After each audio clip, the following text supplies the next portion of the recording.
আজকে আমি বানালাম একদম সহজ উপায়ে রেডিমিক্স মশলা দিয়ে চিকেন বিরিয়ানি। যারা কম সময় স্পেশাল কিছু রান্না করতে চান তাদের জন্য পারফেক্ট রেসিপি। এই জন্য চিকেনটাকে ভালোভাবে ধুয়ে পরিষ্কার করে নিয়েছি। এখন এই চিকেনটাকে ম্যারিনেট করার জন্য আমি দিয়ে দিলাম 1 চামচ লবণ, 1 চামচ গুঁড়া মরিচ, টক দই, সেই সাথে 2 টেবিল চামচ আদা রসুন বাটা। ব্যাস, এবার আমি চিকেনের সাথে মশলাগুলোকে ভালোভাবে মিক্স করে 10 মিনিটের জন্য রেস্টে রেখে দিব। আর সেই ফাঁকে আমি একটা ব্লেন্ডার জারে নিয়ে নিলাম 1 কাপ পরিমাণে পেঁয়াজ কুচি আর 10টা কিশমিশ, কাজু বাদাম, কাঠবাদাম, পেস্তা বাদাম আর 2টা কাঁচা মরিচ। মরিচের ঝালটা আপনারা আপনাদের পছন্দ অনুযায়ী বাড়াতে বা কমাতে পারেন। মশলাগুলোকে আমি ব্লেন্ডারে ব্লেন্ড করে নিলাম। এবার একটা পাতিলে পরিমাণ মতো তেল দিয়ে হাফ কাপ পরিমাণে পেঁয়াজ কুচি দিয়ে দিলাম। পেঁয়াজটা ব্রাউন কালার হয়ে এলেই এতে আমি ব্লেন্ড করে রাখা মশলার পেস্টটা দিয়ে দিব। আর এবার এটাকে সময় নিয়ে ভালোভাবে কষাতে হবে। ব্লেন্ডারের গায়ে কিছুটা মশলা লেগেছিল, সেটাকেও ধুয়ে পানিটা দিয়ে দিলাম। যখন দেখবেন পেঁয়াজের পানিটা একদম শুকিয়ে গেছে আর পেঁয়াজের উপর তেল ভেসে উঠেছে, সেই সময় গিয়ে ম্যারিনেট করা চিকেনটা দিয়ে দিবেন। চিকেনের ভেতরে পর্যাপ্ত পানি আছে, তাই এই সময় আমি রেডিমিক্স মশলা 1 প্যাকেট পুরোটা দিয়ে দিলাম।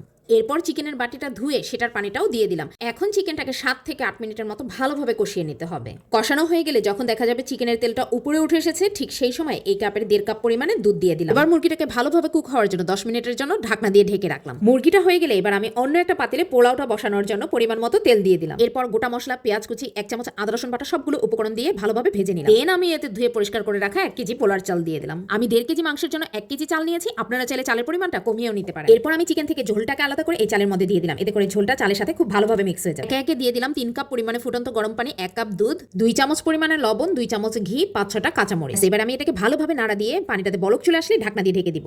10 মিনিট পরে এসে চালটাকে একটু ভালোভাবে উল্টে পাল্টে দিব। আর ঠিক এই সময় আমি কুক করে রাখা চিকেনটা উপরে দিয়ে দিব। 10 মিনিট পর বিরিয়ানিটা আবার একটু উল্টে পাল্টে দিতে হবে। এরপর যে মাঝে মাঝে এমন হয় যে 2-1টা চাল আধা সিদ্ধ থাকে, এটা ঠিক করার জন্য আমি আপনাদেরকে একটা ট্রিক্স দিয়ে দিচ্ছি। স্টিলের চামচ চালের মধ্যে পুড়ে দিবেন।